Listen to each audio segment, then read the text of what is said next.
Hello, everyone. Welcome to our West Campus Showcase. This is our fifth iteration of this event, actually, and it's currently being put on by the Office for Graduate Student Development and Diversity in collaboration with Pathways to Science, as well as Yale West Campus. I'm Josie. I'm a graduate student in the chemistry department here at Yale, and really excited to be spending the next hour looking at some different science around campus with you. Hi, everyone. My name is Uzaji, and I'm so happy that you guys have joined our showcase today. And I'm also a graduate student, but a part of the nursing department that's also a part of West Campus. Hi, everyone. I'm Jen. I'm also in the chemistry department. I work actually in Josie's lab, and I'm excited you're all here tonight. Thank you. Awesome. Okay. So we're just going to do a little bit of background slides here before we dive into getting to see around these different labs on West Campus. So here's a picture of West Campus. And so this is looking from the School of Nursing, and you can see kind of past campus. This is the city of New Haven, the skyline kind of far off. So this Yale's West Campus became kind of part of Yale in 2007 and has been kind of growing ever since. There's a huge amount of land out here. There's even like little trails for like walking outside and exploring, which is really fun.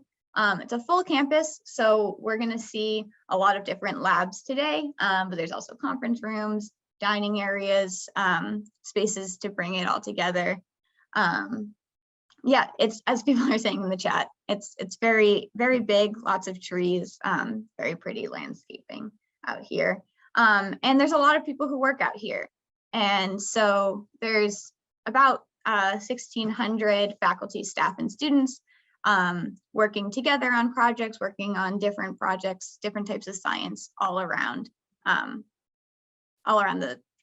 campus. So the different kinds of science, we sort of break up into these 7 different scientific institutes, and then also the School of Nursing is out here. And so as Uzaji mentioned, she's part of nursing. There is the Energy Sciences Institute, nanobiology, cancer biology, microbial sciences.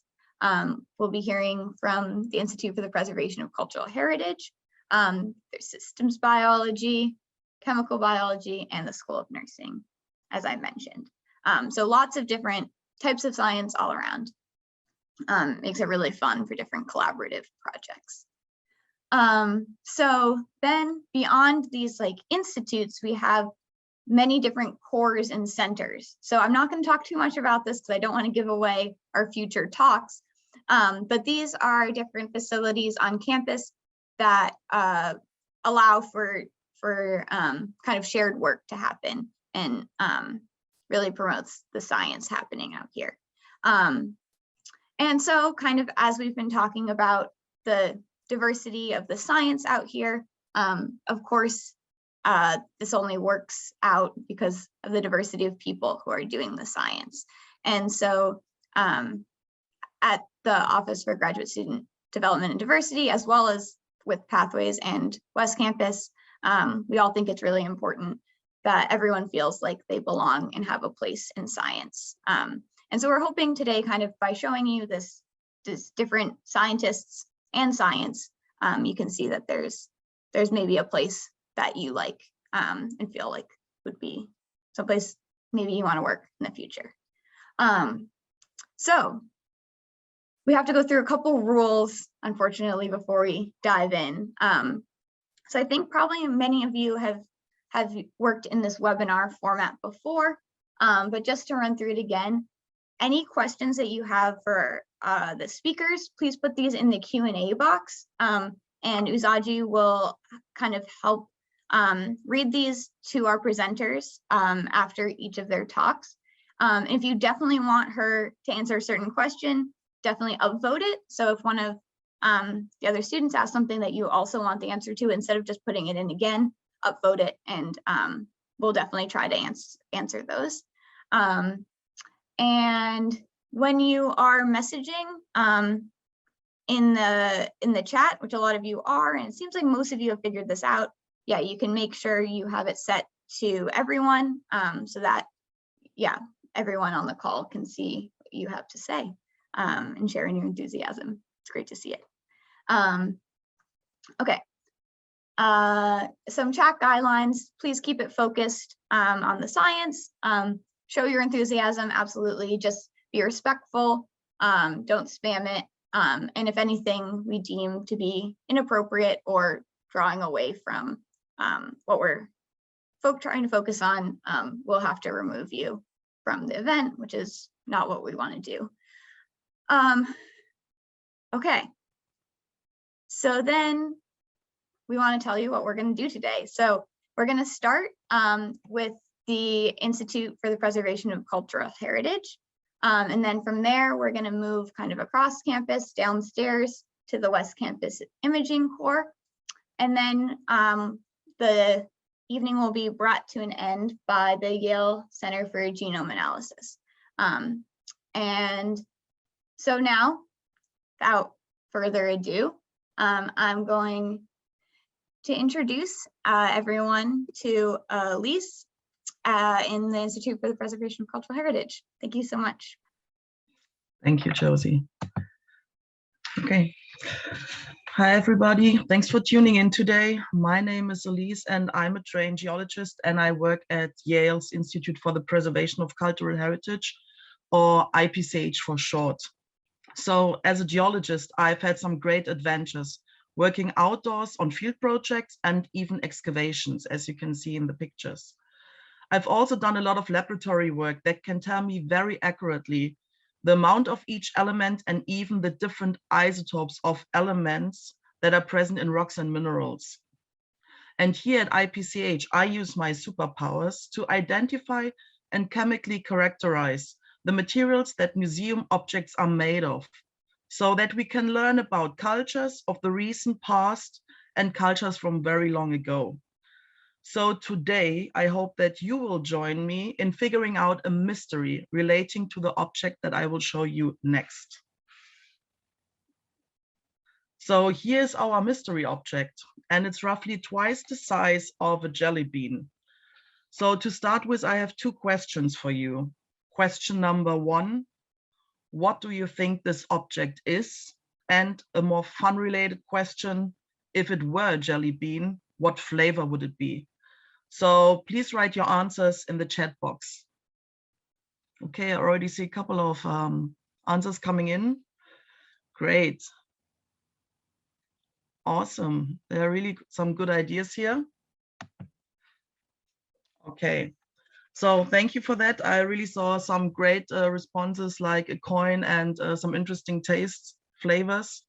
So this object that you just saw is a seal that was made by carving into its material. So then when it was pressed into wet clay, it would create a raised image of a figure. So here you see a few examples of seals from the same time period and cultures as our mystery object. In the left and middle, you see the side view of two stamp seals. The flat surfaces visible in the bottom row would be pressed into wet clay to make an impression. On the top right are cylinder seals displayed, which were rolled into the wet clay to produce a band of imagery, and sometimes writing as well. So seals can be made from naturally occurring and human-made materials. So I have a next question for you. What do you think? When and where were these seals made? Please put your ideas in the chat. Okay, I see Rome, Roman Empire, ancient Mesopotamia, Egypt, Asia. Okay, I see we are going in the right direction. That are already really cool answers. So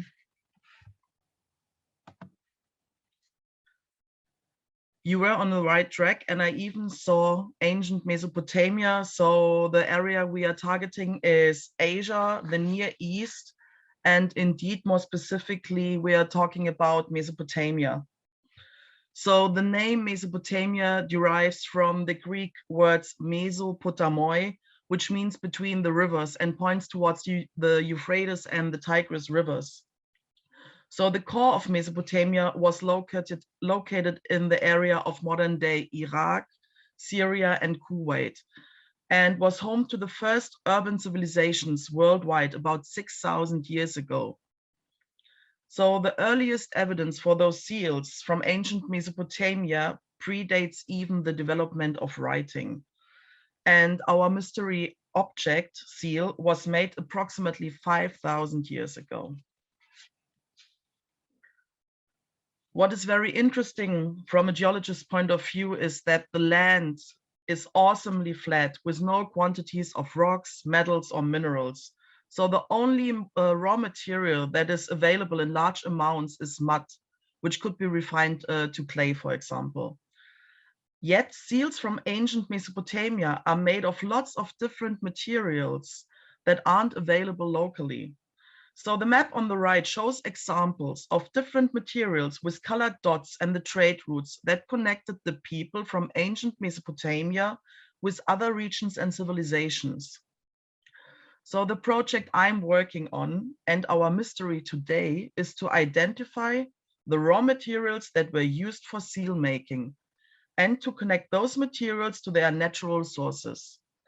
So this will help me and others to better understand how people that lived many thousands of years ago interacted with each other. So I start the identification of a seal material with close visual inspection with my eyes and then with the help of a magnification. On the left, you see the portable setup that I use. We are intentionally choosing tools that are relatively low cost, portable, and accessible widely. This will help us assist other institutes study their collections of seals. Many of the seals are made of minerals and rocks, and many minerals can be characterized and classified by their unique physical properties. These are luster, color, degree of transparency, their breakage pattern, density, hardness, and streak color. However, it's never just a single property that will tell us or that will lead us to a mineral. It's always a combination of those physical properties that will help us in identifying a mineral. Luster describes how reflective and shiny a mineral or rock is and can be described as glassy or waxy or dull. So if you look at our seal, what do you think? How would you describe luster? Do you think it's more glassy or waxy? I would say it's more greasy, waxy. So another property that I'm trying to determine is color. So I would describe our seal to have an orange color.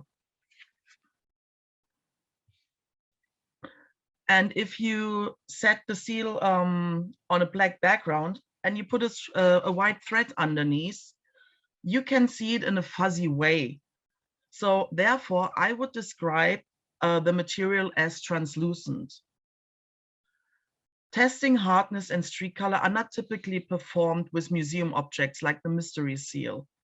I will now show you how I work in the lab to examine seals visually and use other analysis techniques that are not going to harm the object. So in the lab, I first note down the color with the help of a Munsell color chart, which is a low-tech, accessible way to assign a standardized color code that doesn't involve people's subjective ideas. Then I will search for other diagnostic properties with a hand lens. The use of a microscope allows me to look at characteristic features with various magnifications and to document my findings by taking pictures.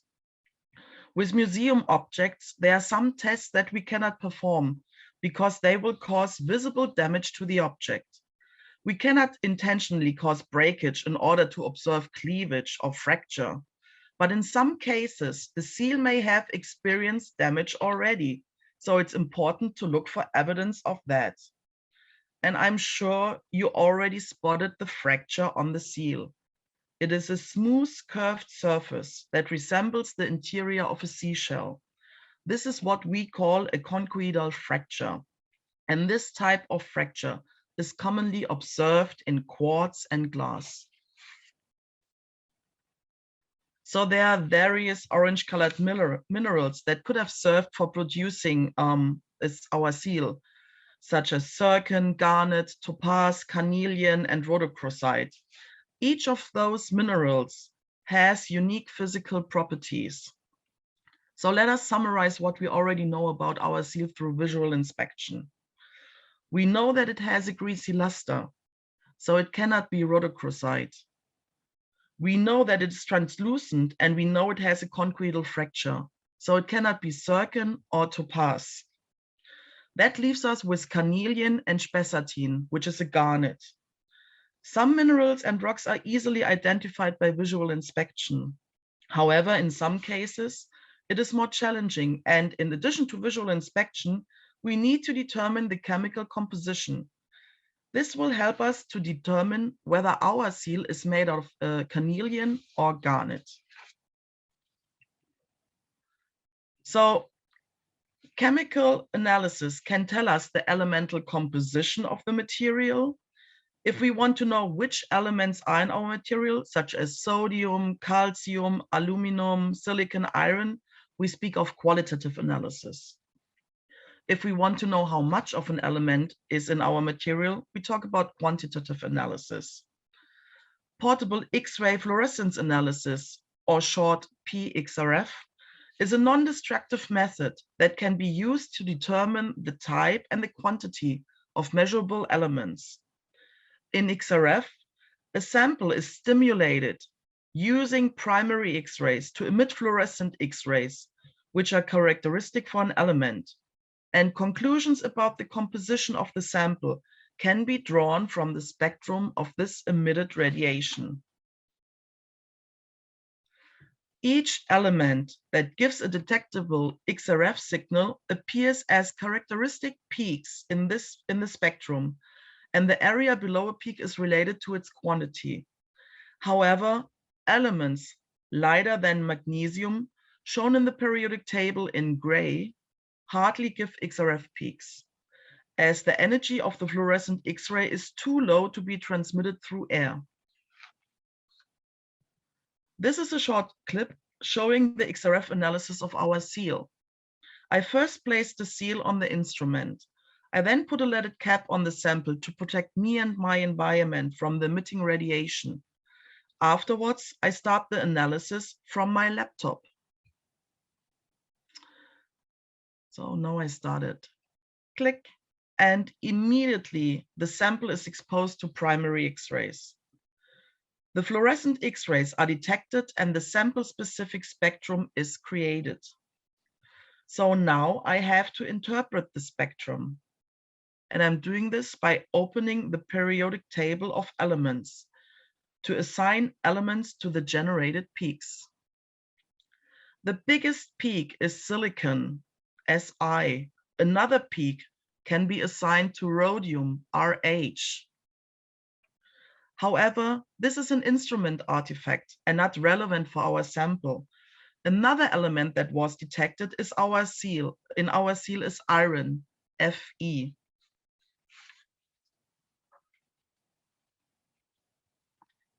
So, after XRF analysis, we know that our seal is mainly composed of silicon, most probably in combination with oxygen that is not detectable, which gives us quartz, with a small amount of iron.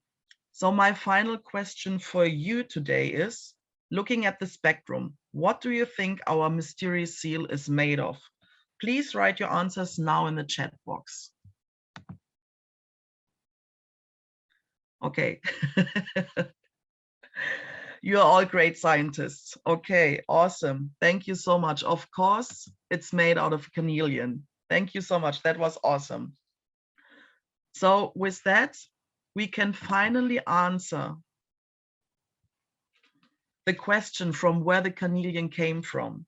It was traded either from Iran or from India, from up to 5,000 miles of distance. This long distance relationship between ancient civilizations is evidence for a globalizing world that already existed thousands of years ago. So this is the team, and with me here today is Dr. Elizabeth Knott from the Yale Babylonian Collection, and she's here to support me with any upcoming questions related to ancient Mesopotamia. Thank you so much for your attention. Thank you so much, Alice. That was a great presentation. Even I learned so much, but we have a couple of questions and we answered a few while you were presenting. But the first one is, what is your favorite seal? Well, I think we both have to answer that, Elizabeth. For me, it's really difficult because there are so many variations of like forms and colors and shapes and materials used. So, I mean, almost every seal is unique in its way and has something really fascinating. Elizabeth, what would you say? Elise, I think you're exactly right. I was going to say I'm like debating between two choices. I love anything that's made of agate, so I get really excited when we have an agate seal. But then I also really like these seals that are made of like glass-like materials, and they kind of crumble and they look kind of old and gross, and they're like the sort of unexplored part of a collection often. So I feel like they deserve a little bit of extra attention and maybe some cheer. Wow. The next question is, which mineral is the rarest and why? And which mineral is the most common? And which mineral is the most common one? Okay, that is a great question. And I cannot 100% answer this because I haven't been through the whole collection. So the project just started a couple of months ago. And Elizabeth, how many thousands of seals do we have to look at? We have to look at over 4,000 seals. Yeah. So Wow. 4,000 seals. And we just did a couple of, I don't know, about hundreds, or like what I did, I looked at like maybe 100 seals or so. So, I mean, looking at the area itself, everything is like rare, right? That's what I described. There was nothing. I mean, there were no hard rocks cropping out. So everything had to be imported from far away. So therefore, I would say that all the materials are special. Wow. And rare. Absolutely. Well, thank you both so much for an incredible presentation, but we have to move on now to the Imaging Corps with Elise. York. Thank you for having us. Thank you. Bye. And you are free to take it away. And then guys, please remember, if you have questions, put them in the Q&A and thumbs it up if it's already been written and you really want it to be answered. All right, can everybody hear me and see my slides? All right, let's get going. So thank you everybody for joining tonight. And I want to show you the Imaging Corps. But before we start with the Imaging Corps, I want to just let you know that we have quite a number of core facilities at West Campus and at Yale in general. So later tonight, you'll hear from the Center for Genome Analysis, but we have a couple of more of those centers and facilities here on campus. And a first question that I wanted to ask you is, what do you think is a benefit of having such a core facility at a university? And any ideas, just put them in the chat. If you're thinking about it, you know, think about that these instrumentation that we have in these facilities are often very expensive, from tens of thousands of dollars to over several million of dollars. And so if you think about a lab that might not have that much funding, they can then just come down to such a facility and use that equipment maybe for an hour or two instead of just buying a new one. So think about it like taking an Uber ride versus buying a whole car to get to the grocery store. Another advantage is that there's always staff available at these facilities that can help you with these instruments and can basically train you how to use them and help you with how to look at your samples or do the experiments. Yeah, and there's some answers in the chat. That's correct. It's more accessible. Absolutely. All right. Moving on to the Imaging Corps. The Imaging Corps here is situated in the Integrated Science and Technology Center, and it's in the basement. And so the next question is for you, what do you think is the reason why we have an Imaging Corps in the basement? Little hint, there is no windows in the basement. Yes, perfect, there it's dark because there's no light. Exactly, we wanna look at dim samples that don't give up a lot of light. And so when we turn off the light, it's completely dark and we can then image that better. Another reason Why it's good to be in the basement is because we have a rock bottom foundation here. So there's very little vibration compared to when you're up in the building, which might shake a little more. And that's beneficial too. Great answers in the chat. Keep coming in. I want to share another interesting side of the imaging core. This is a view when you walk towards the imaging core, and what you can see here is two pieces of art. And since we just heard from the Institute for the Preservation of Cultural Heritage, I thought this is quite fitting. So these are two pieces by the American artist Sola Witt. And the interesting thing here is that Sola Witt did not actually paint his paintings, but he left instructions on how they should be painted. So a team from the art gallery came by and painted these paintings onto the wall of the imaging core. And I think this comes full circle because, you know, Sola Witt was first describing something and then it was visualized. And in the imaging core, we're doing the opposite. We're taking a visual sample and we will image it. And then later we will analyze it and describe it in more detail. All right. So now here on this slide, we see all the microscopes we're currently having. And I just want to focus on a few in the next few minutes. This is actually just a view down a hallway in the imaging core. I'm actually sitting in this room right here. And then later we'll be out here at this microscope. And these curtains are basically there again to keep out the light so we can image in the dark while someone else can walk to their microscope down the hall. All right, so this first microscope here, the stereo microscope, is something similar to what Ali's been using for looking at her seals. It just gives you like a 10-fold magnification of your sample, and people are using it here to basically prepare samples for the bigger microscopes. The next microscope down here is called a fluorescent microscope. So we can do two things. We can image a regular bright field or transmitted light image, so that you can see here in gray. And then we can also take a fluorescent image. And fluorescence means that we're exciting something in the sample, and then it gives light back, and that light we will then image. I'm not sure if you learned already in school how fluorescent works. Just a brief overview here, and it's similar to what Alice has shown for the XRF and the and her method. You have an electron at a ground state that is in the dye molecule that is shown here, and you can excite these electrons with light, which then brings them to an excited state. And when the electrons fall back from the excited state to their ground state, they lose energy, and that energy is given up as light. And that's the light we can then see and detect.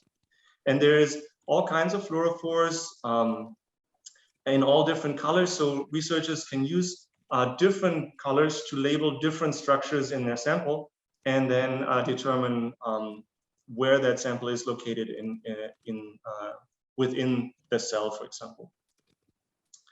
All right. So speaking of samples, I was wondering if you can imagine if the samples we're looking at are smaller than a diameter of your hair or bigger, and just put a few suggestions in the chat, either bigger or smaller. All right. So here we can see a whole array of different samples that is in a logarithmic scale. So it goes from a whole human down to a chicken egg, kind of a fruit fly, all the way down to a single atom. And I circled the hair here. So the diameter of hair is about 100 micrometers. And a few of the things we're looking at, our researchers look at in the imaging core, are animal cells or plant cells. Then we have people looking at yeast cells that you need to brew beer or bake bread, or bacteria. And I'll show a few examples in a bit. Yes, the atoms I can just see in the chat, we can see those with our microscopes here. All right. Besides the microscope, we also need to analyze the images that people take. And so therefore we have some really nice computers here because that can be very computational intensive to analyze large amounts of data. We also have a little wet lab which means that researchers can, in this sterile hood, they can add, for example, a drug to their cells that are still alive, and then you can see what how these cells react to that drug. And we have a few other small lab equipments with which they can do that. And safety is important. I just see that in the chat. Very true. We also have a little 3D printer, and you can see all kinds of stuff that people have printed. A lot of it is holders for the samples that you want to put under the microscope. Then other people just print out like a 3D structure, enlarged obviously, of a protein. And so if they print out two, they can see how that dimerizes, they can see how that fits together. And so that's quite good to do. Now I want to show two projects that grad students do here in the imaging core. The first one uses this laser scanning confocal microscope. So that's a little bit more advanced than the ones I showed you before. So here we have powerful lasers that are able to image the sample. And this project is carried out by Sateja. She works in the pathology department, and she is imaging a layer of cells, and she does that with in transmitted light as well as in fluorescence. And what she then does is she uses one of the lasers that's really powerful and can damage the DNA of her cells there that she's growing there. And we can localize the DNA in the nucleus of the cells by this dye called DAPI, that's in blue. Then we have a green dye that is attached to something that will localize to the cells, to the places that were damaged, where you have damaged DNA. And then Sateja is actually interested in a protein that comes to the rescue to repair those damages in the DNA. And that is labeled with a red dye. So we have three different colors in this image that allow us to look for different proteins or positions in this image. And so Sateja can learn something on how fast that repair process gets started after the cells are damaged, and that will help her research in the end. Another microscope is this confocal spinning disk microscope, and that's similar to the one I just showed you. It can image really fast, and confocal in this case means that we're taking only one slice out of a larger, a thicker sample, and that gives us more crisp, better resolved images. And the project that one researcher does on this one is, that's Chris, by the way. He's also a geologist, and so he travels the world and digs out dinosaur bones to learn something about that, but he also works in the lab and looks at these samples here. These are, I think, chicken embryos that have been cleared, so they are transparent, so we can better image them, and then labeled with different colors again that attach to different parts of that embryo. And yeah, so this process takes a really long time to do that, up to a month. And then he comes here and images that overnight, and he can then make these really beautiful 3D images of the different parts of that growing chicken, and can learn something about how the bones develop here, and compare that to ancient dinosaur bones, for example. All right. And if you're now really excited about microscopy, I just want to give a shout out to this podcast, The Microscopist. It's available on YouTube or wherever you listen to podcasts. And it's about people that invented something in microscopy, and they tell interesting stories about their science, but also just about how they became a scientist. So it's a really interesting story. And I think it's also available on Spotify. Yeah, perfect. Well, thanks so much for all the comments in the chat and answering the questions. The last thing I want to do now is go outside of this room to the next microscope, and I will show you what this can do in a little live demonstration. And for that, I'm going to just stop sharing my screen in this transition. Hi, everyone, again. So in this microscope, we can use a sample and magnify it. And I'm just going to show you one of these samples here, for example. If you can zoom in a little bit. this is a piece of skin, but you can also have, like, for example, the liver of a mouse or different biological samples. They just need to be dried, and then they're mounted on these little slides, and they're stuck in under the microscope. And that's the first part.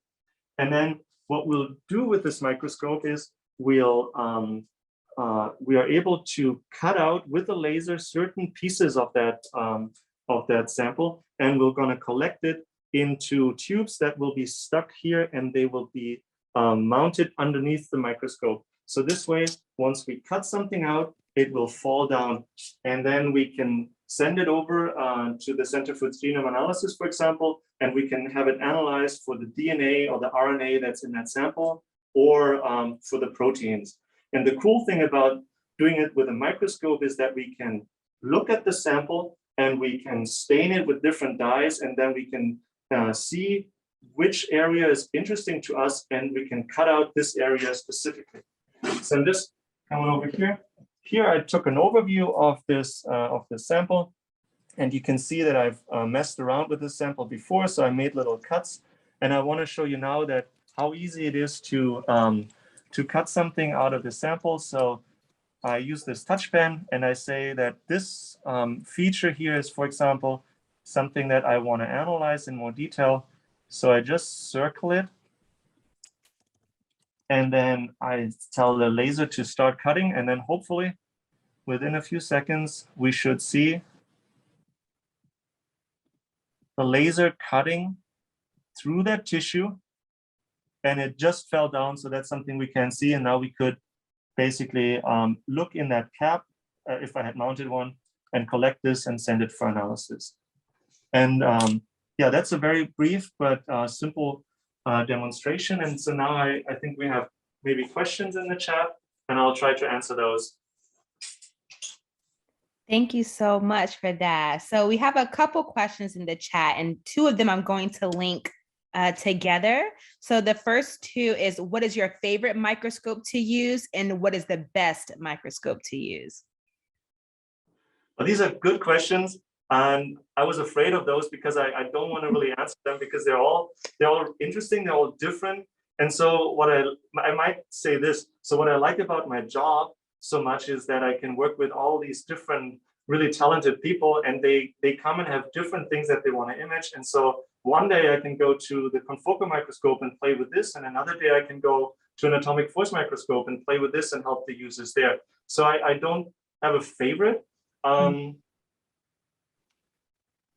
question about the best microscope, researchers are always interested in seeing more details, seeing it faster, because if you look at, obviously, if you can resolve more, you can look at smaller things. So people have built better and better microscopes, and there are a few microscopes out there that can see so much detail. And unfortunately, I don't have that here, but we have some on campus that can do that.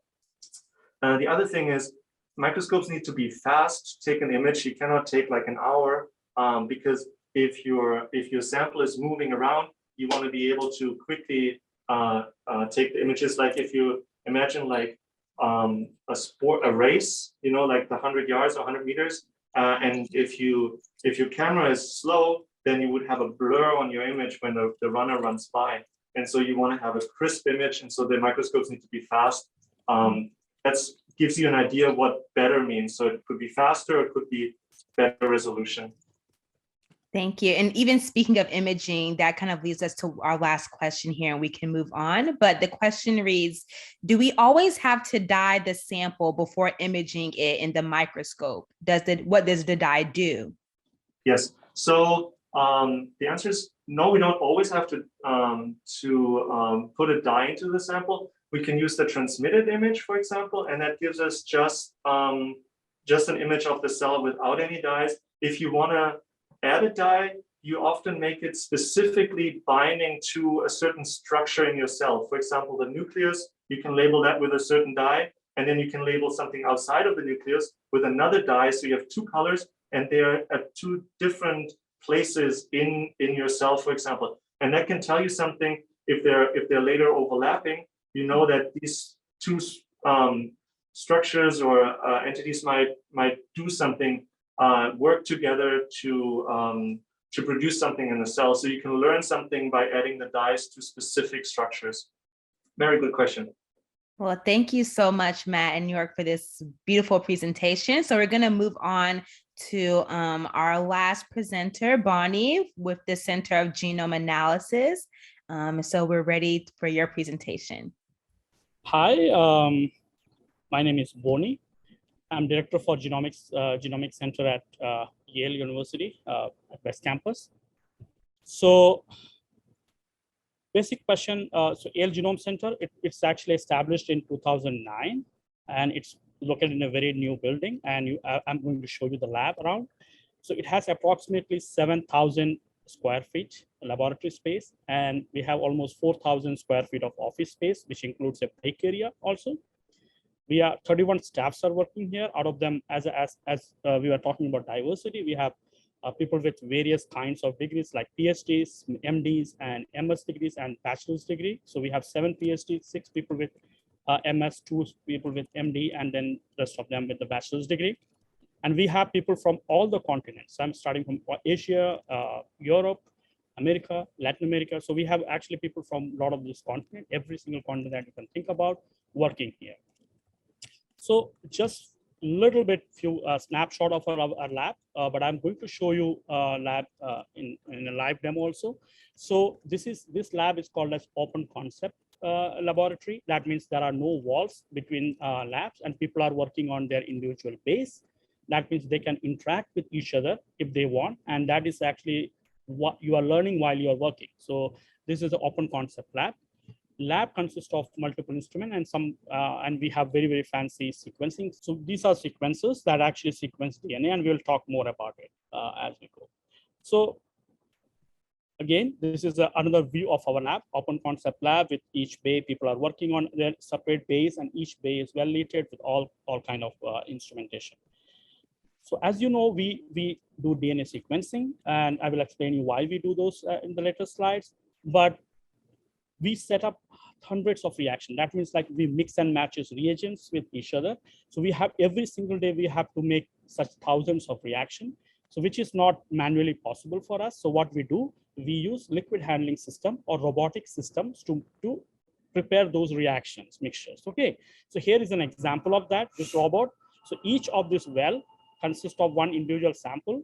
So this robotic arm from 8 individual wells, they are lifting reagents from there, and it is dropping into the next place where some other reagents are there, which needs to be mixed together. And so after that, it discards those tips because we don't want that tip to be used again. And now we want to mix those two things together. So now the mixer will start, as you can see here. It started mixing, and then if you want to heat this sample, we have a heater inside that. If you want to cool that, we have a cooling block is there.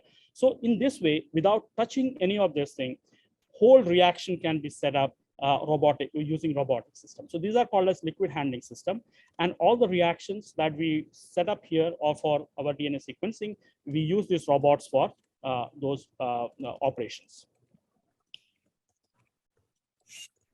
And we create a huge amount of data per day, and that analysis of that data needs a very, very powerful computing system, which can do millions of calculations per second. So like you do like any kind of mathematical operations, you can consider that as one calculation, and we need such millions of calculations to be done in per second. So we have a computational infrastructure, which we call as high performance computing system.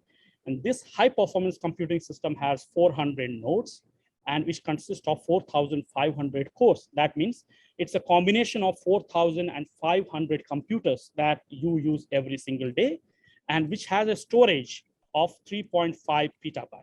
So I have a question for all of you. So let's take a quiz. So 1 kilobyte is equal to approximately 1,000 bytes. That means 1 kilobyte has 3 zeros. How many zeros are there in a petabyte? Can anybody guess how many zeros are there in a petabyte?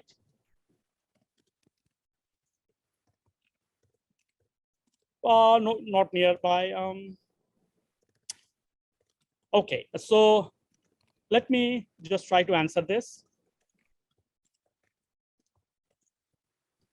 it's actually 15 zeros. So that much storage space we have. So, and that storage space we are always increasing those storage space because we are creating more and more data. So now the question is what we really do here.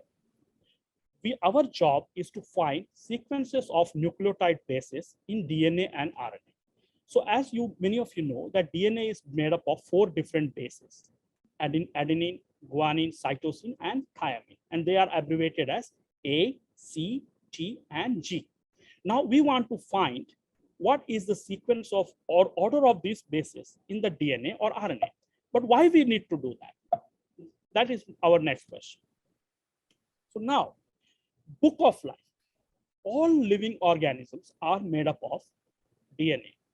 And this DNA constitutes book of life. It has instruction of life. And that book of life is written in these 4 bases or 4 nucleotides, G, A, T, and C. So that means knowing the order of these bases is the essence of understanding book of life. Now, this book of life is consist of 20 different chapters. Okay, and what are they?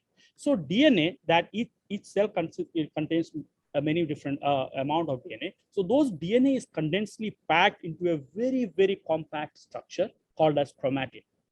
So in case of human, as you can see, we have 23 chromosomes. So that means each human book of life for human consists of 23 chapters. Okay, and each chapter is represented by a chromosome.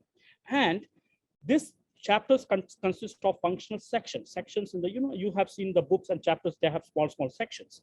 So each section represent a protein, and that protein do functions which actually sustains our life. So by understanding the sequence of ATGC, we will be able to understand more about the book of life. And then we also will able to understand that what are the functions, how the life is actually sustained at the micro level. Now, what will happen if you actually change just one alphabet of this book of life, randomly one alphabet? So here is an example. Suppose we are thinking about a object called as ball, B-A-L-L. So it's a spherical object which you play with. But if you change A to U, then what will happen? It actually became a completely different in that. It's now a adult bovine mammal. It's a different animal. Okay. And same thing, if you actually change that A to E, it's a metal object which actually makes some kind of a sound. If you change A to I, then it's a different thing. It's money. Okay, related thing. And then if you have a O, then it's again a different thing. So basically, by changing one alphabet, in this case, you can create a different meaning. Similarly, doing so in case of book of life also create a condition, sometimes result into a disease. Like you have heard about cancer, diabetes, many other conditions are because there are small changes in this book of life. One alphabet is actually replaced by something else, and that creates a disease condition. And so that is why we need to sequence each time a human DNA or a plant to understand that if there is any variation in those sequences. So here is an example. In the normal hemoglobin protein, if you're looking at the sequence of hemoglobin protein, in that which actually formed from the DNA, which makes hemoglobin, the one part of the base is actually there are three nucleotides there, which is C, T, and C. Okay, so if DNA consists of these 3 alphabets, C, T, C, it will make glutamine. But if you change this to A, so this T is now changed from T to A, that will lead to change in the amino acid, and this amino acid will become valine instead of glutamine. And that results into a condition, a disease. You know what is the name of the disease? I have actually written in the previous slide, but if you haven't seen what it is, can you guess what the disease I'm talking about? So I'm talking about single cell anemia. So if you just change one alphabet of that book of life, that will lead to a different amino acid in the protein, and that reduces the oxygen carrying capacity of hemoglobin, leads to sickle cell anemia. So this is why we definitely need to know what are the, and nowadays there is another interesting terminology called as precision medicine. That means that we need to understand disease at individual level, and each one is the same disease actually manifests in a certain different way. So treatment also should be according to that. So what we do, we really take DNA from individual or the protein or the tumor, and then we sequence them, and then we classify them based on the sequence information that we have. And then based on that, we go for a therapeutic choice. So as you see, like you have seen, like in some cases, some people, when they get a particular drug, they get reaction of from the drug, or some people even taking after drug, they are not, anyway getting better from the disease. So why this has happened? Because the concept that one drug or one standard dose will treat everybody is not actually true, because there is an inherent variability in the human genome, and that decides what kind of response a drug will be. So that means, again, sequencing each individual and finding out small variations in the book of life that will help us to understand what that a particular drug will do, and we can also choose what kind of dose we have to provide to, and this is called as personalized medicine or precision medicine. Okay, so with that, I would like to actually just take you around and show you our lab, and you will be excited to see some of the interesting equipments that we have. Okay. So this is our lab.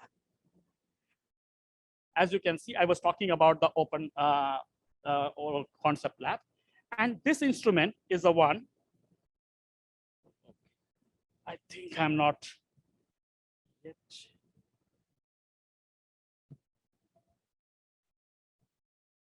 Yeah. So you see this instrument. Have you? Can you see this instrument? This is a very common instrument used in COVID time. So everybody who got ever tested for COVID, and you get a result saying like, are you COVID positive or negative? This is the instrument that is used for that purpose. And I should mention you that all the COVID results that you see, like which kind of COVID, like Delta, Alpha, all this data that is actually given to Connecticut State, that data comes from our lab. And this is the one instrument that actually gives you all the people's data, like saying, are you COVID negative or positive? And this instrument called as real-time PCR or PCR test that actually you commonly hear from people talking about. So anybody who ever got tested and ever got tested for the COVID, they might have used those sequences. So here is actually a sequencer which is used for sequencing DNA, and within one night we can sequence human genome. They hold all the DNA from human for almost like 300 times. So here is another bigger sequencing machine which is currently doing sequencing. This sequence can actually sequence 5,000 human genome in a night time. Okay, and there are other sequencing instruments here, and there are called as long read sequencing instruments. So this is a long read sequencing platform, and what it does, the other two machines that I have shown, they sequence DNA at a like as a fragment of 600 to 800 base pair, but this can sequence any length of DNA, like long thread. So with this, I'm actually stopping. With this, I'm stopping here. So I'm happy to take any questions from you. Thank you so much, Bonnie, for that. So the first question we have is, what is the most accurate computer that you have?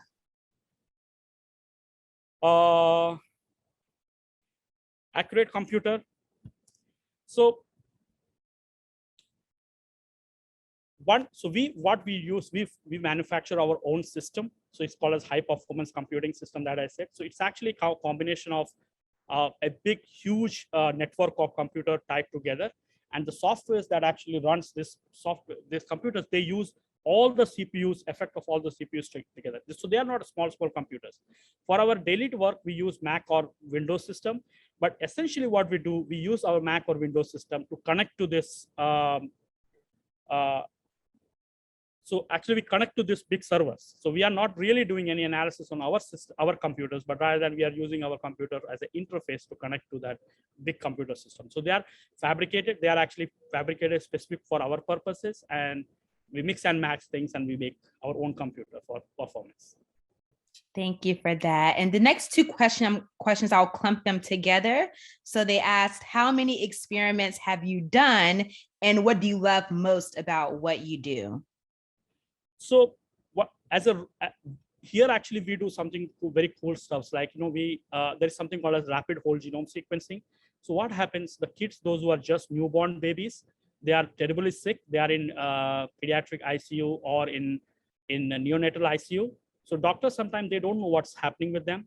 They send their DNA to us, and within 30 hours, we sequence those DNA and analyze the results and send them back. And based on our data analysis, we can save a life. Actually, it's basically, it's a thing that actually by using science, we understand that what is happening with that kid, and that saves somebody's life. And also they can actually prioritize treatment. So this is something very cool. Other thing what we do, which is really, really interesting, is tumor profiling. So we get tumor DNA and we sequence them and figure out that what kind of tumors they are, what kind of drugs will work best on them. Again, this is also like those information that saves somebody's life and also save a lot of money, because sometimes, they don't know, they start a drug treatment, but that drug may not be going to work with this person. So with the sequence data in hand, you don't have to use a drug which is not working well. So this is something that I feel cool about in this job. Well, thank you so much, Bonnie. And I'll hand it back over to you, Josie, for closing out our showcase. Thank you to all the presenters once again. Everything was so amazing. Yeah, wow. That was, I don't know, I think that was really cool and 3 very different kind of talks there. So we wanted to just quickly poll you all to see kind of what you thought, if you like these kind of events, if there's certain topics that you'd be interested in learning more about in the future. So also, if you look on YouTube on Yale's channel and you search West Campus Showcase, you'll be able to find some of our past videos. And this will kind of, someone was asking at the beginning about different science, and we have almost all, maybe all of the different institutes have different presentations there. Sweet. So also, as you guys are all filling out this poll, thank you so much. We also just really quickly wanted to mention that there's a lot of other outreach happening at Yale that is available to you. So please definitely check out Pathways website. There's a calendar there and the availability to sign up for different events. So we hope you continue exploring and learning, and we had a great time with you tonight.